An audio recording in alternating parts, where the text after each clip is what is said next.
What is it about the Negro? I mean, every other group that came as an immigrant somehow, not easily, but somehow got around it. Is it just the fact that Negroes are black? White America must see that no other ethnic group has been a slave on American soil.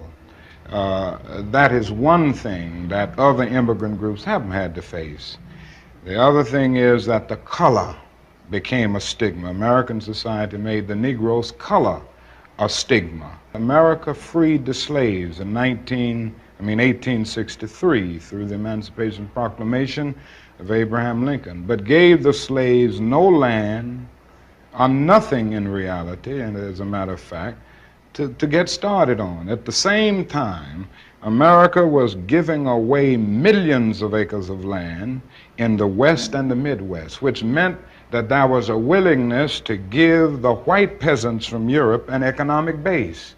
And yet it refused to give its black peasants from Africa, who came here involuntarily in chains and had worked free for 244 years, any kind of economic base. And so emancipation for the Negro was really freedom to hunger. It was freedom to the winds and rains of heaven. It was freedom without food to eat or land to cultivate, and therefore it was freedom and famine at the same time. And when white Americans tell the Negro to lift himself by his own bootstraps, they don't look over the legacy of slavery and segregation. I believe we ought to do all we can and seek to lift ourselves by our own bootstraps, but it's a cruel jest to say to a bootless man that he ought to lift himself by his own bootstraps. And many Negroes, by the thousands and millions, have been left bootless as a result of all of these years of oppression and as a result of a society that deliberately made his color a stigma and something worthless.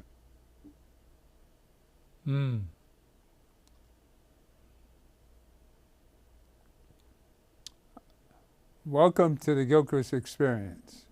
What you see there is an explanation of our status here in America as black people. You see that we had to struggle through all circumstances, slavery, which most immigrants didn't have to experience. As our spiritual leader tells us the story. That's an explanation to black people to explain our status here in America. What do you think of that, Ron? I think that it is sad that after all of this time, we still have the same story as back in the 60s, where Dr. King had to explain to a reporter who was basically asking him, is the black condition due to the fact that people are black and not due to political policy violence or policy murder that continues to keep us black folk alive? Look at this. During Dr. King's time, they had World War II happen during the Jim Crow era, when people came back from fighting in World War II, which was mainly fighting against the Germans and the Japanese, other groups as well. When we came back, when our ancestors came back from the war, we had to sit on the back of the bus while we were watching Japanese and Germans, who we had fought overseas, have more rights in our own country that we had to fight for. And so when we look at the policy violence and the policy murder between us and different immigrant groups, it is not talked about how this government has what it has done historically, Mr. Gilchrist. When originally we got to this country in the 1600s, at first, black people and white people were both enslaved. And the enslavement was more of an indentured servitude of where you serve for a couple of years and then you can buy your own freedom. And many black people served their time and then were able to live their lives and have fruitful lives, as many as also with the white indentured servitude, those that came from Europe. However, you have to understand in Europe at the time, when people would get sentenced, they would sentence them to America. So prostitutes would get sent over here, murderers and killers, to serve as indentured servants. And so what they found out is that when they enslaved the indigenous people, they either died off or they ran back to their own village and were able to get away from slavery. when they enslaved white Europeans, they were able to escape and then matriculate into the regular population and not get Right. discovered. But Right. when they enslaved us, it was always a color thing. So uh, as time went on, they built the institution of chattel slavery. Mm-hmm. And no community has had to deal with chattel slavery like our community. And so when the reporters asking Dr. King, as reporters ask us today, well, why don't black people get ahead? We have all these different groups from different Right. parts of the world get ahead. Well, why don't you guys do it? And the question is, why can't you guys allow us to get ahead? Yeah. Every time we build an economic power, they tear us down. Every time we get ahead, they're ripping back. Even right now, people don't understand that DEI, affirmative action, Right. we're closing the wealth gap. And as soon as the wealth gaps get closed, they find a way to widen it and take us back. So they don't want to see the black man of America prosper because they are looking to prosper by ripping through the tax code Mm-hmm. our hard work and making themselves more wealthy. Well, I want to update what happened Thursday, August 28th, 2025. Run item 1. This is Foley Square with Reverend Sharpton. Be right back to you, Ron. Run item 1, please.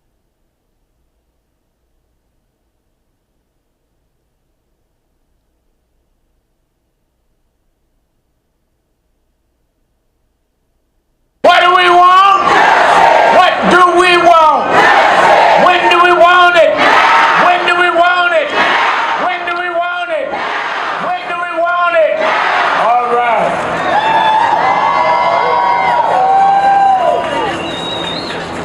We are getting ready to line up. There's still buses on the road, but we come to show. They said nobody would come to Wall Street. Well, we here. We here by the thousands from all over the country. Let's welcome Martin Luther King III and Andrea Waters King.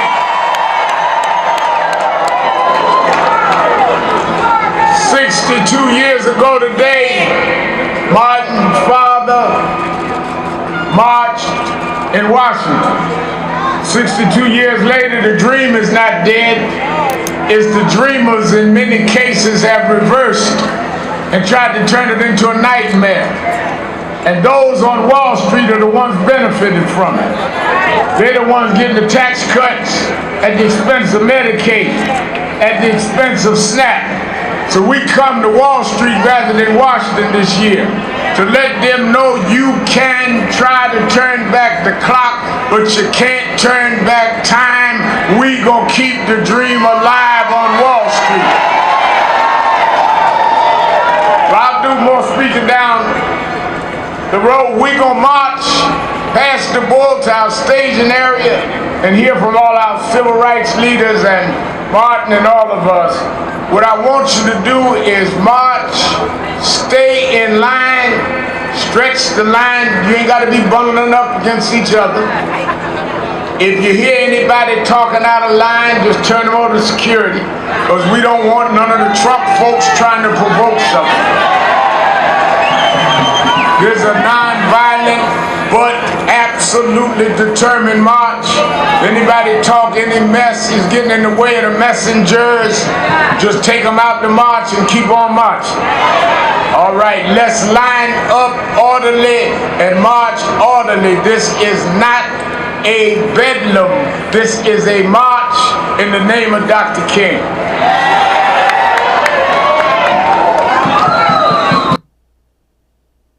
As he said, a march for Dr. King. Now, that was fascinating. And you were right in the middle of all this stuff, man. That was fascinating watching you. What do you say? What was that experience like? I think everybody had their own lens of what was happening, but Yeah. historically, we have to realize we have never, as a people, marched on Wall Street During the second term of this MAGA administration, there has not been a black-led organized demonstration in the masses. So this was the first of its kind. Uh, in many fields, the fact that we lined up at Foley Square and we had people bust in from around the countries logistically uh, was a miracle that we pulled it off in the way that we did it, as graceful as we did it, Yeah. led by our leader, the none other, the doctor, the Reverend Al Sharpton, along with Andrea King and Martin Luther King III, was extremely powerful. As we began to march, you probably saw me running all over the place. Yeah.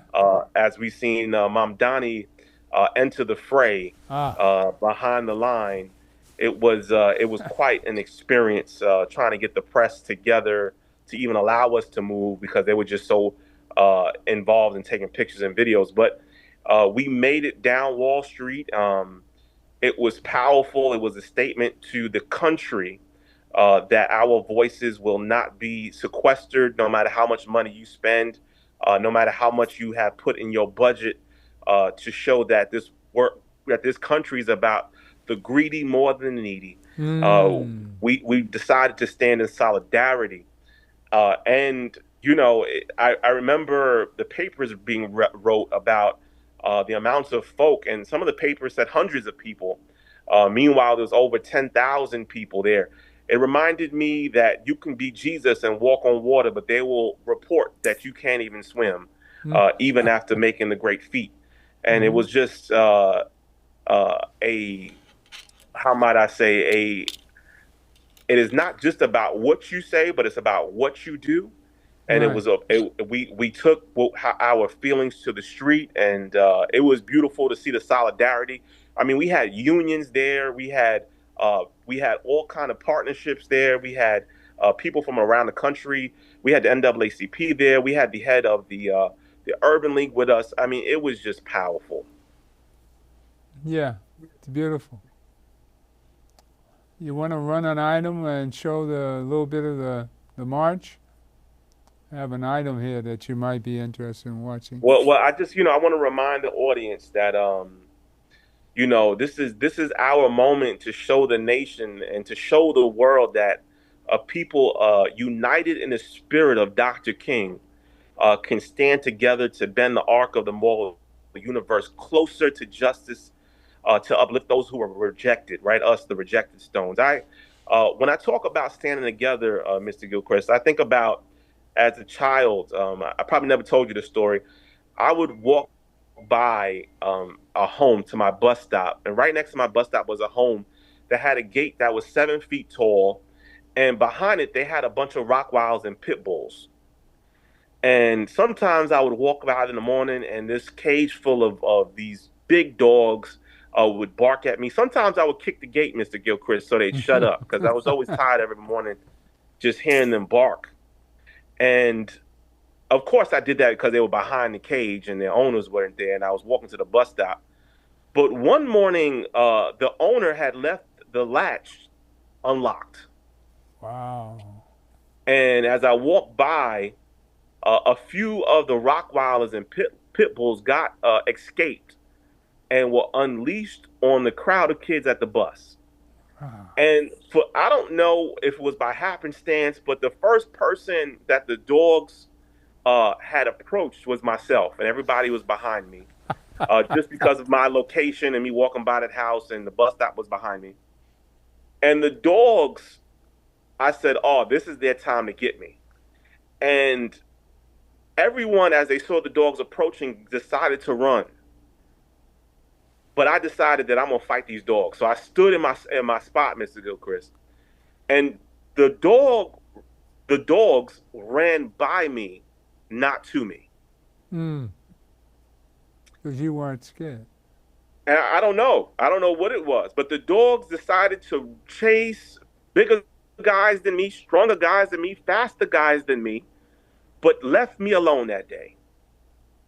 And I think that when it comes to standing together, we have to understand, as you say, that we cannot show a spirit of fear, for we were not created to be fearful. And I understand not everybody has the instinct to fight. Some of us have the instinct of flight.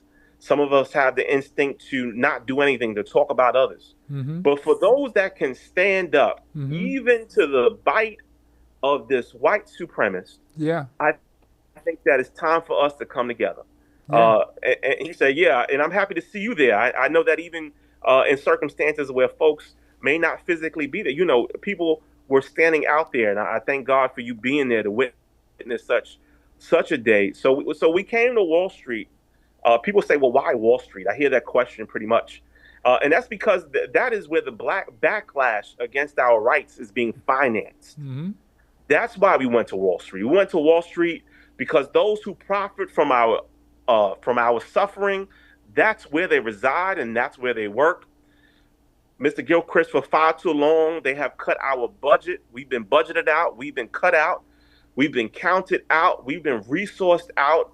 But it was time that we let people know that invest, legislators, to not take from the people, but to give to the people. That America is about investing in communities and not rejecting people, not having people to be the so-called rejected stones. Mm-hmm. And that is why we went to Wall Street, to send a clear, unflinching message that we will not be silent while our communities, while our families are stripped out of opportunity and dignity, and that we were tired of being rejected. I don't, all right, I wasn't born 100, 400 years ago. I didn't witness slavery. I read about it. I know about it. And to see civil rights being rolled back to a point where my own daughter, who's 2 years old, has less rights than me economically, I'm saying we have to fight and let this struggle end with me. Let it not the infection of white supremacy go past my generation and infect the children's that come out of us and be not if black, white, brown, whoever. We need to stop this illness of white supremacy that is plaguing our country. So how can and my question is, how can these white supremacists, how can these white evangelicals, how can these politicians that are voted in for the people, Mr. Gilchrist, be so hard-hearted that they would lock the door of opportunity of folks of diversity, of folks that voted in, to not include them, who have historically developed this country to be so profitable of where they're able to be wealthy? How can they be so hard-hearted that they would kill our neighbors by taking away their health care and taking away their Medicaid? How can they be so hard-hearted that they would remove food from the mouths of children and of babies by getting rid of SNAP? Why do they continue to reject us? What have we done to them? And so Wall Street was important for us to come by the thousands on last Thursday, because the privileged that work there, and just because they're privileged, and just because they're well dressed to work, and just because they may have persuasive conversations, and just because they're successful, does not mean that they're right. It doesn't mean they're right. It doesn't mean that they should be doing what they're doing because they make a lot of money. Because the stock markets are doing great doesn't make them right. Just because they have cash doesn't make them righteous. You can become the embodiment, and they have become the embodiment of wickedness in high places. So it was time for us to march on Wall Street to say that they need to give back their tax abatements. All that tax abatements they're getting, and all the taxes that we have to pay, we got to even out this seesaw. We got to. They don't want us to have Medicaid, but they want corporate welfare. They talk about us having welfare, but these tax abatements they got are welfare for them. They're talking out of two sides of their mouth. It is time that Wall Street and all of those that are reaping all of these benefits repay the stolen goods from the working class people and reinvest in people, reinvest in those of us who are rejected, to rescind this immoral policies and work together towards a universal health care for all. And so we were even there was a couple of, I don't know if you remember at a time, and I don't know if you have this roll in, Mr. Gilchrist, where Rev did a roll call, and he said, where is Andrew Cuomo? I thought that was perfect. And then he said, where is Eric Adams? And he says, I don't endorse anybody, but here we have Mamdani, and Mamdani walked up. And a lot of politicians are funded by these people on Wall Street, and they weren't going to come down because these are the people that run them, that rule them. And so, to have Mom Donnie there come and politicians that can repeal these unjust laws and reinvest in human dignity Mm-hmm. is important. And I'm not endorsing any candidate, but I'm endorsing candidates that are fighting this war economy that thrives on policy-driven poverty. And so we need to push for diversity in all of its facets. I, as an elder, I see this as the humans against the inhumane. These people aren't normal. They aren't normal humans because all of their presentations are hypocritical of what they preach, hypocritical of the way you're supposed to be as a human being, and our laws and our normal American status, land of the free, all the preaching that we give throughout the world. It's hypocrisy here. And so everybody feels that they have to be mean-spirited and hateful in order to succeed. But that's not the law of God. They're missing their important ingredients, being human. And this is what we as a people know of. We have God in our hearts. We have a loving spirit through all these suppressions, all this slavery, the mental slavery, the physical slavery. Still we rise up and still smile. I know I had to get away from hate with Trump. I can't hate Trump anymore. The man's stupid. I mean, he's silly and all these other things. And he's a New Yorker. I've known this guy for a long time. I've got 5 years on him. I've seen him act a fool for the last 60 years. And he's acting a fool now. And how they put up with it is what's beyond me. I don't understand how they put up with this idiot. He's a traitor. He's Putin's flunky. I had another name for him, the B word.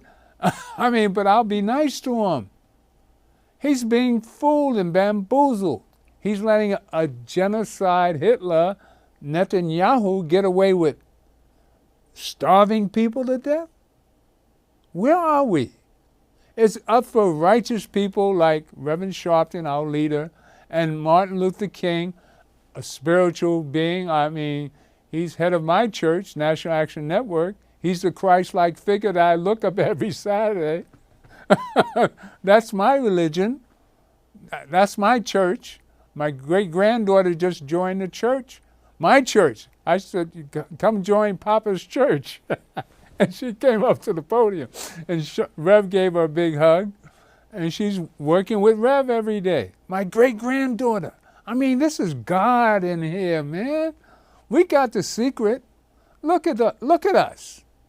After 400 years of this garbage, we're still out here smiling and being righteous. Righteous through all these devils. We still rise. I'm 84 and still out there, fists up in the air. Trump is a chump. And Henry, run item 2 and let's have some fun. I will bring the spirit back, especially with you, my boy. You're my man. I see you preach over here. We got your fist up. I've never seen this side of you. I love it. It's great, man. It's a loving energy that I've revived in myself, man. This march helped me do that, man. You see how I had to sit down. I was out there too long. 12 o'clock, I had to sit down. You made me jump barricades. I don't know if you're calling it sit down, but I like that term. I had to sit. I purposely sat down because I was out there 5 hours. I'm old man. I can't do it like I used to. For the audience, we were out there in the heat, and I thought the Holy Ghost was taking over some of these speeches. People were just falling out left and right. Ooh. If it been inside a Holy Ghost service, well, it was the heat of the day. Church, you know what I'm talking about. So Winston was one of those people that hit the floor. I had to jump and check on him. Yeah. Well, it was in good spirit. That was a lot of hours to be out there. It was a revival. I'm happy you were recharged. Hey, the spirit was in it. Let's run this item 2. and then we'll come back. This is what democracy looks like. This is what democracy looks like. Tell me what democracy looks like. This is what democracy looks like. What do we want? What do we want? When do we want it? When do we want it? When do we want it? When do we want it? Show me what democracy looks like. This is what democracy looks like. Show me what democracy looks like. This is what democracy looks like. We never stop dreaming. But now that we have an anti-dreamer, one that wants to cut the tax rate for the rich and have cuts in Medicaid and SNAP paid for it. Why do we come to Wall Street? Since you have benefited from Trump, we come to tell you your benefit days are numbered. We're not going back.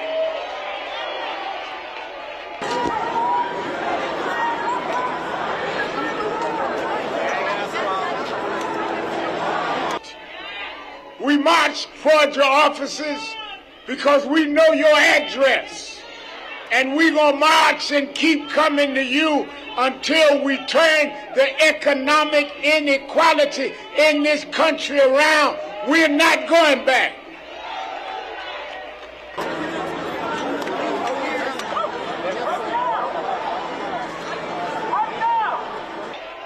If you don't want diversity, inclusion, and economic inclusion in our policy, then you don't need diversity in our consumer dollar. You don't need inclusion on our shopping list. We will shop with who does business with us. We will walk with who walks with us. We will stand with who stands with us. And we are not afraid of Trump.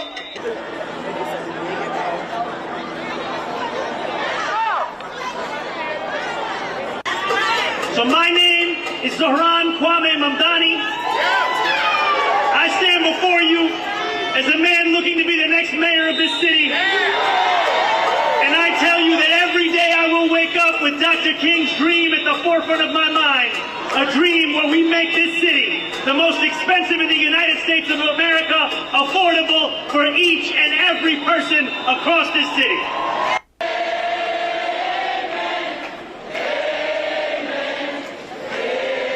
One last time, y'all.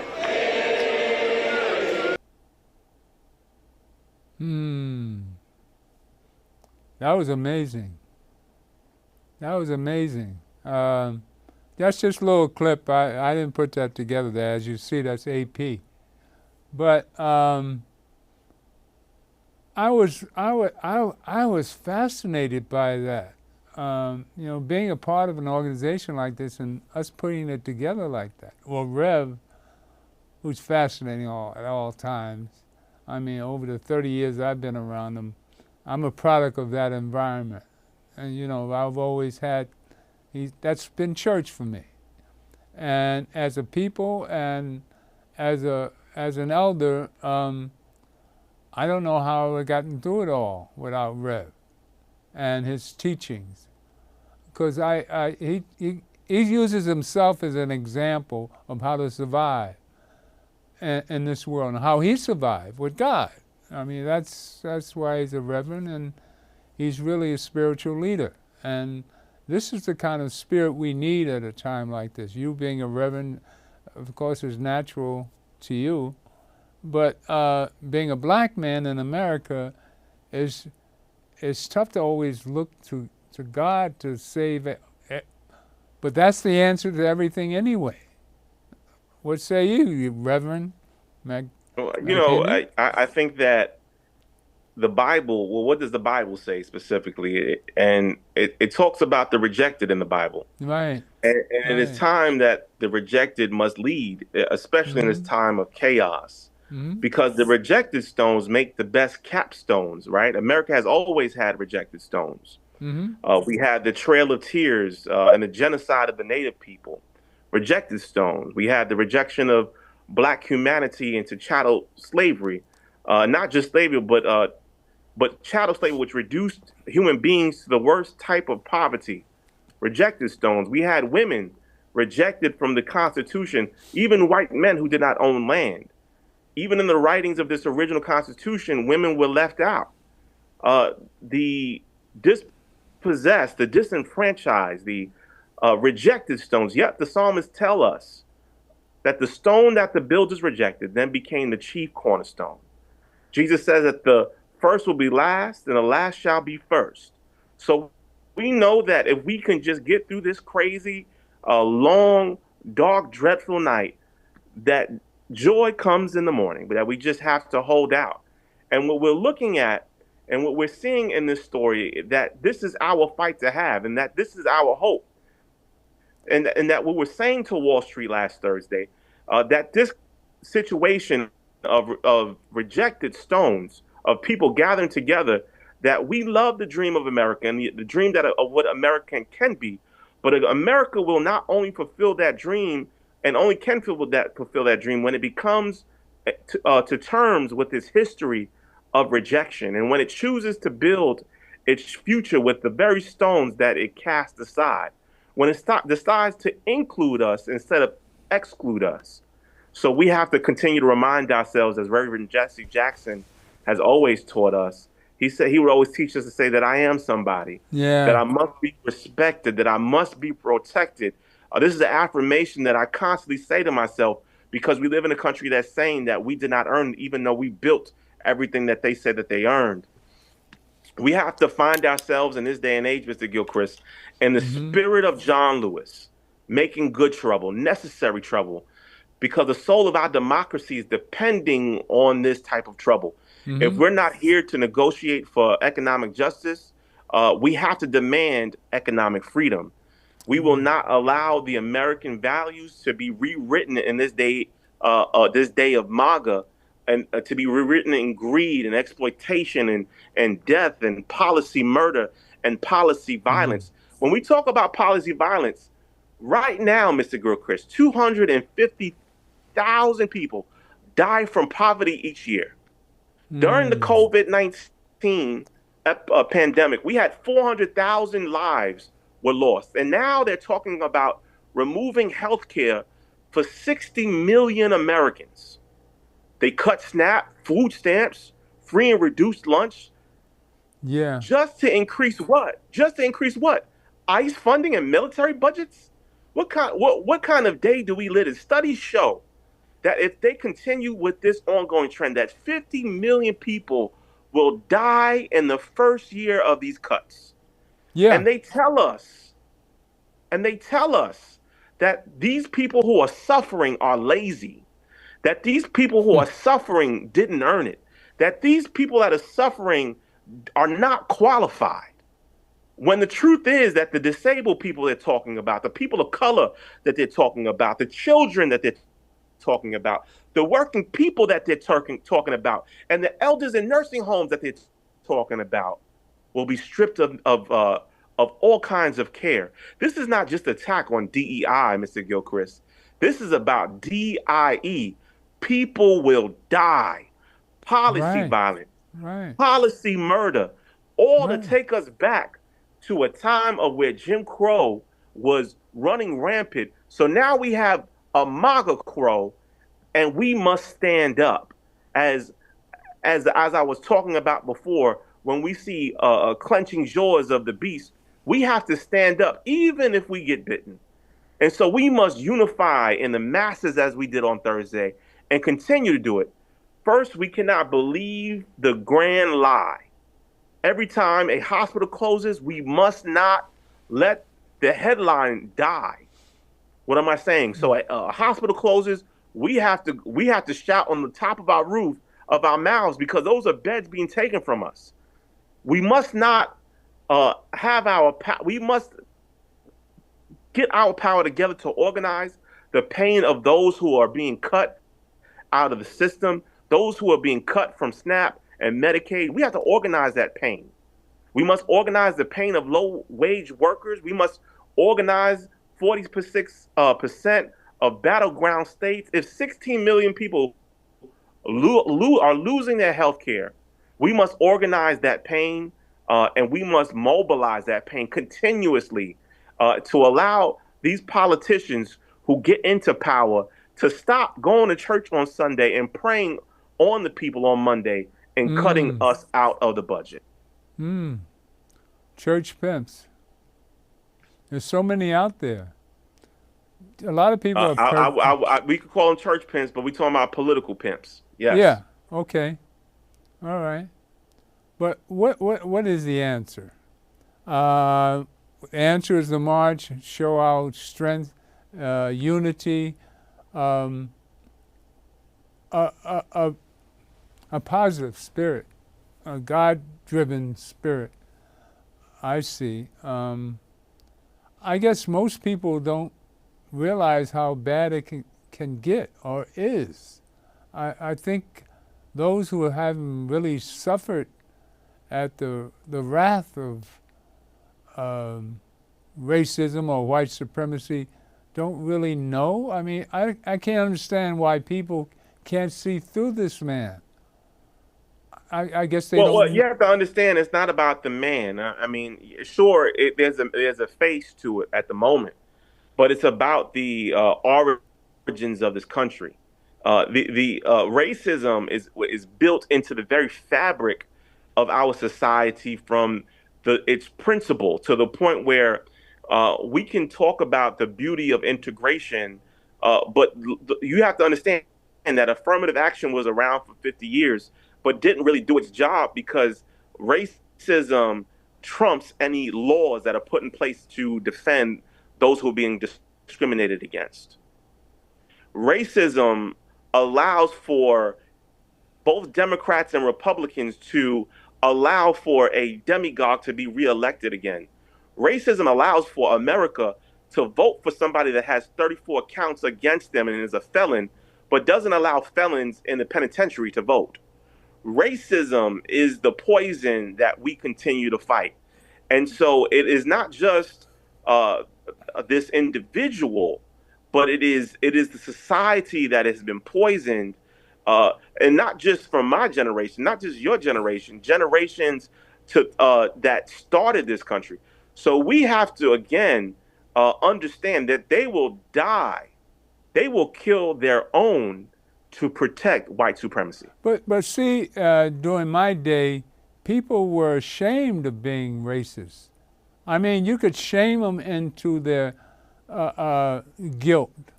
I don't see that today. I see people proud of being racist. I mean, it used to be people are hide from. You couldn't call them racist. I mean, look at Jews and blacks together in the '60s. I mean, we started integration. I want to say this.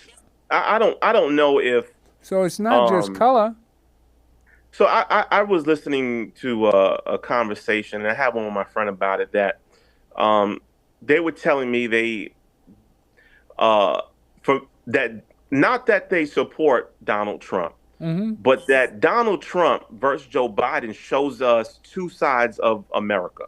On one side, you have a liberal, a white liberal, who is saying they're for us, and sure, Joe Biden did a lot of good things like other presidents that preceded him. But Donald Trump really shows us what it is. And it's not so much that Donald Trump is bigoted and continues to do things that are unconstitutional, but it's the fact that everyone around him allows it. Yeah. And so that is what is even more troublesome to me. There's a contingency, which lets you know if Donald Trump is not around, this craziness still persists. Yeah. And like, for instance, we talk about getting rid of Reverend Sharpton. Oh, he needs to go. He's too old, right? That's the conversation that really happens. But Reverend Sharpton is younger than Donald Trump by 10 years. Yeah. and white young youth that belong to these coalitions understand that Donald Trump has the wisdom and the experience to get their agenda across, while our people are still fighting around the fact, is Reverend Sharpton our leader? Instead of seeing the fact of he is the most effective leader we have. And So sometimes we just defeat ourselves. Yeah, But that's the it. reality of it is, that, as I'm trying to say, is it's not so much that Donald Trump is Donald Trump. It's the people around him that really surprise me. It's Hmm. the billionaires that get behind him. It's the farmers that are poor that get behind him. And it's all of this that really create this storm of the Yeah, MAGA party. yeah. And I think that um, it is not the fault of theirs that they want their agenda pushed across. We have to figure out what our agenda is. Hmm. We have to infiltrate the Republican Party, stop being so blue. We need to be red too.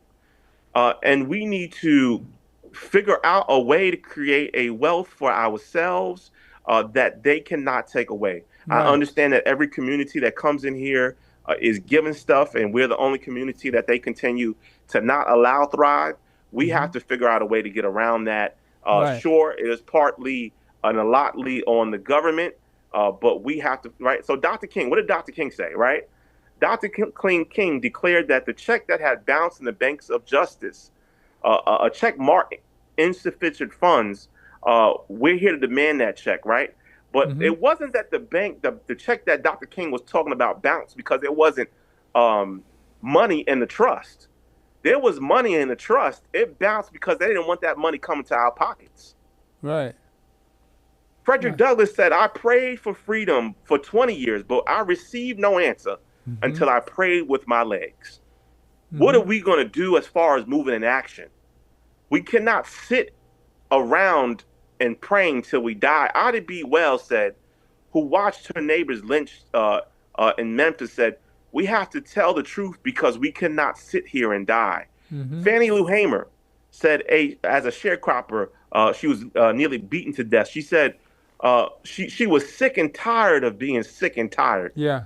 Dr. King told us in Memphis that nothing would be more tragic than a turn to turn back now. John Lewis reminded us, when you see something that is not right, not fair, not just, you have a moral obligation to speak up and Hmm. to demand something. James Baldwin declared, not everything that is faced can be changed, Hmm. but nothing can be changed until it is faced. Hmm. We have to grab this pit bull of white supremacy by the neck. All right. You know what I'm going to do?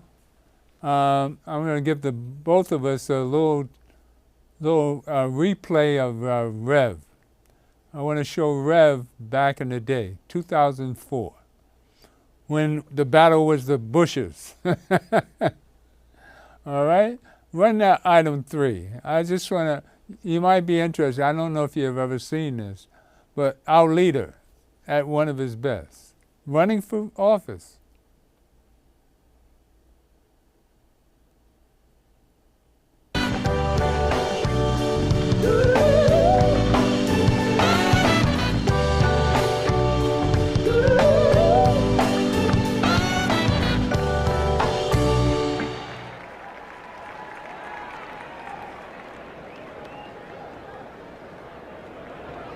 Thank you. Tonight,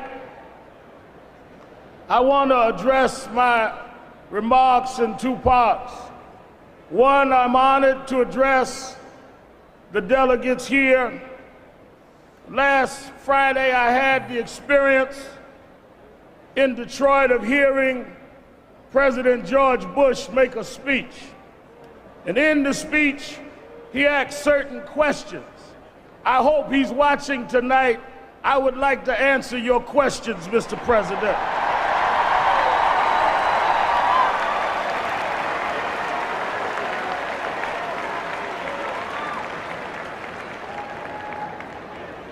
To our chairman, our delegates, and all that are assembled, we're honored and glad to be here tonight. I'm glad to be joined by supporters and friends from around the country. I'm glad to be joined by my family, Kathy, Dominique, who will be 18, and Ashley.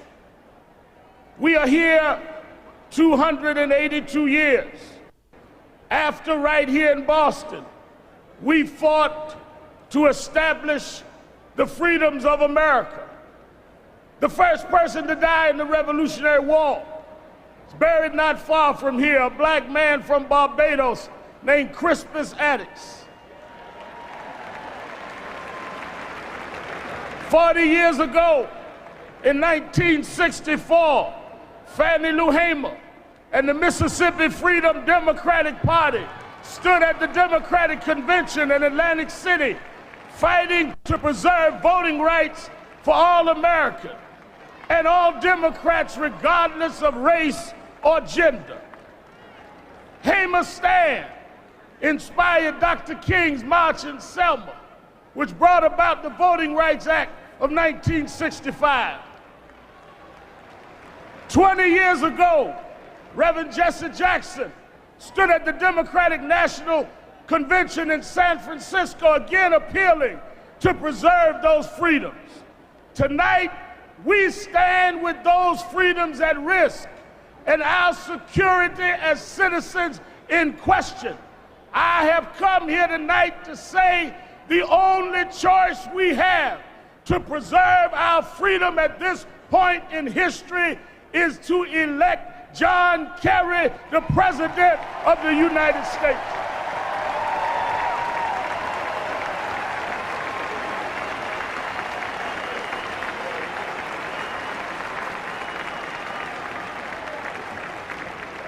I stood with both John Kerry and John Edwards over 30 occasions in debates during the primary season. I not only debated them, I watched them. I observed their deeds. I looked into their eyes. I am convinced that they are men who say what they mean and mean what they say.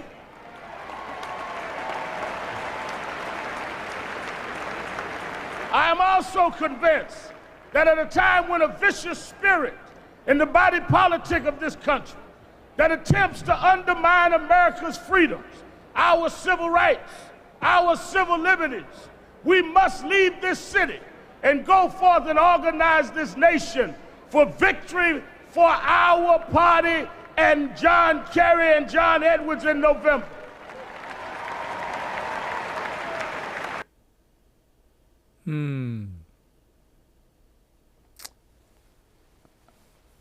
See, that I don't know why I chose that, but I just want to show how far back we go as far as the struggle is concerned. Of course, even further back than that. But I see Rev has always been in there, always fighting. And as a result, we have this today. And maybe I should have chosen another. That was a wrong choice for me.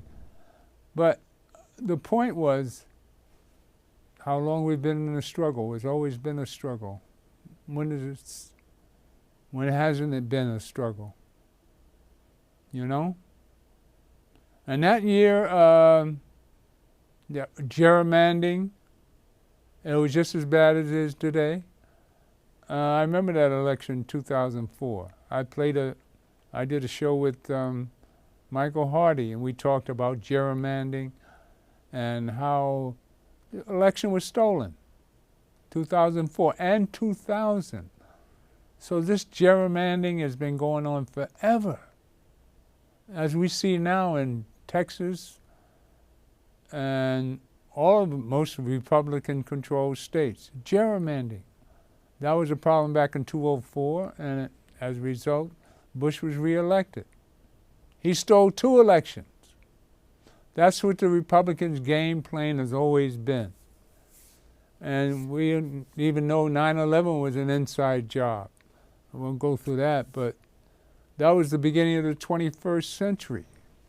So this is just a continuation of all that in 2025. That's what I see as an elder. That's what I experienced. The struggle of dealing with gerrymandering and thievery and anti-American Republicans. All right? So this is nothing new for us. It's always been there. It's getting worse and worse. But now we have our upbringing, what we're doing, what you and I are doing. So this is we're the new warriors. I continue to fight the war all the time. But I'm inspired by people like yourself and watching you grow in NAN. So I'm just suggesting that everybody has to join the NAN organization, because this is where it is. This is where we should be as a people, with National Action Network. We're the most effective organization out there when it comes to civil rights. I know this is a fact all the years I've been here. Who's still here? Who's still struggling and fighting the battle, tooth and nail, and leading the march? Reverend Sharpton. Comments? Well, I just, always am grateful for the space of the Gilchrist experience, as you always have great content to share with the audience. I was taken back to 2004 because I watched that full speech on YouTube. Reverend Sharpton one day in one of our conversations talked about that speech to me. And he told me that they had a whole speech written out for him. And, if you know Reverend Sharpton, you cannot write out his speech. He's not going to say what you want him to say, because he's going to say what he want to say. And how he had basically a little quarrel with the person with the teleprompter. So as you're watching the speech, he's kind of reading the teleprompter, and he doesn't like reading teleprompters. And so, he likes to speak off his, what's on his mind. Yeah. And so it's as I was watching, you could tell he's going through the teleprompter, and then he lets go of the teleprompter and allows the Holy Ghost to give him the words to say, and then the fire picks up. And as he speaks the spirit of liberation and the spirit of freedom and justice, and the audience erupts. And he was put towards the tail end as the closer of that event. Mm-hmm. And it is powerful to see a ministry that has not only grazed multiple pulpits in Brooklyn and Harlem, the 5 boroughs, but has grazed pulpits around the country, and even stages of well-known political heavyweight. And so to see how God would use a man who is just a minister to deliver a message of that magnitude is wonderful. And he's just been doing it and keeping the torch going, right? He could have stopped right there. How many people get to speak at the DNC and said, I did my job? But he is still doing it for 50 years. It's amazing to see, again, the fire that has not burnt out. He could have got a TV show and stopped marching, but he's still marching. People don't understand the work that goes behind putting a march together, the money that you have to pay, the risks that you have to take with your own life and the lives of others as you're marching through the street. And he continues to take it. At the height of his career, when he's going to accomplish 14 years of working at MSNBC, he is walking down the streets for regular people.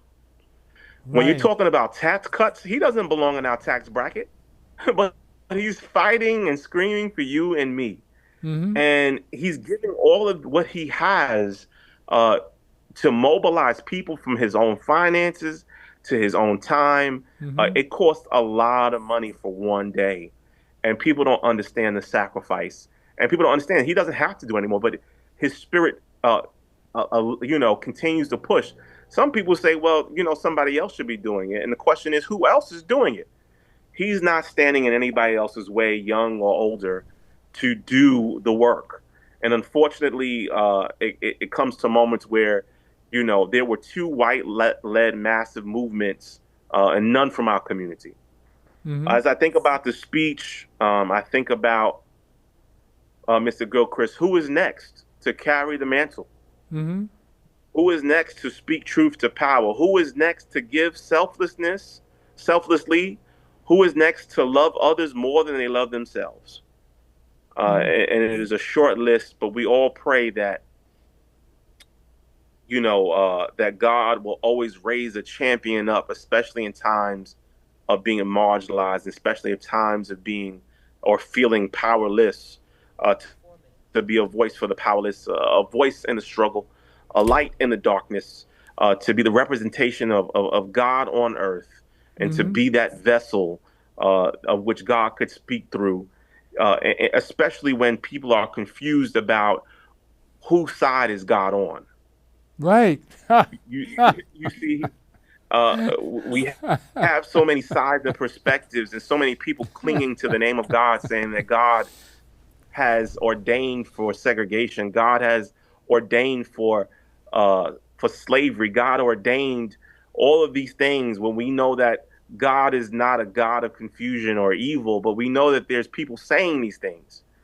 And it takes a real prophet to stand up and to speak truth to power, and then also for God to be with them, right?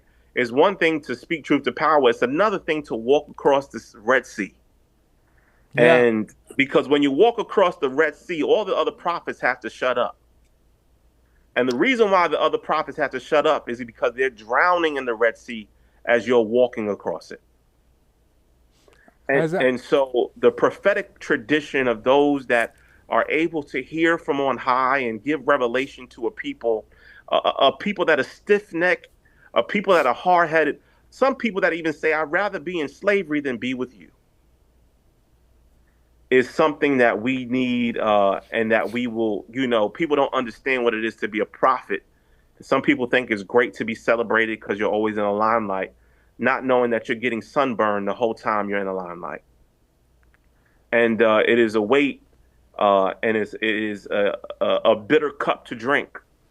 And so I give honor to my leaders, to Reverend Al Sharpton, and to all of those that preceded him, to those that are known and to those that are unknown. Thank you, Ron. You showed me the way. Your guidance, watching you grow. You have no idea what a beauty this is for me. Why'd you turn it off? Ron?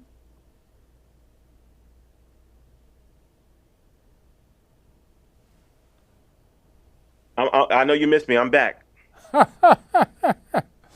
was giving all praises to what we've done here. The last 2 years that we've been working together, look at what we've accomplished. Look at the journey that we've been through. The last 2 years. How long have you been with us now? I appreciate you, but I don't see it that way. I cannot think, and I hear you, and I appreciate the praise and the comments of growth. I think if you're not growing, then what are you doing? But I think that I can't get too excited about playoff series. I only get excited about winning the championship, and we have not yet we have to close. crossed that line. And so I think that we have to stay focused as a team, listening to our captain and executing. I am grateful for the opportunity to be able to serve in the capacity of which I've been given. I know that is nothing short but God who puts people into place. But I do think that we have a long way to go. You know, a lot of people are suffering. I was telling someone the other day that they're trying to implement slavery, and then I corrected myself and said slavery is already here. Yeah. They're already picking up people off the street and putting them in detention centers and forcing them to work for free. And we have to leave. People are, and being in prison, and people are being abused, and policy is not working for everyone, but for the few. I am more sad than I am exhilarated or happy about position or work. There's much work that needs to be done. Amen. And the God in me loves the God in you, and to be continued. God bless. Power to the people. Amen.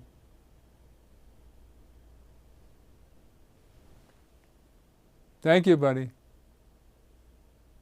God bless.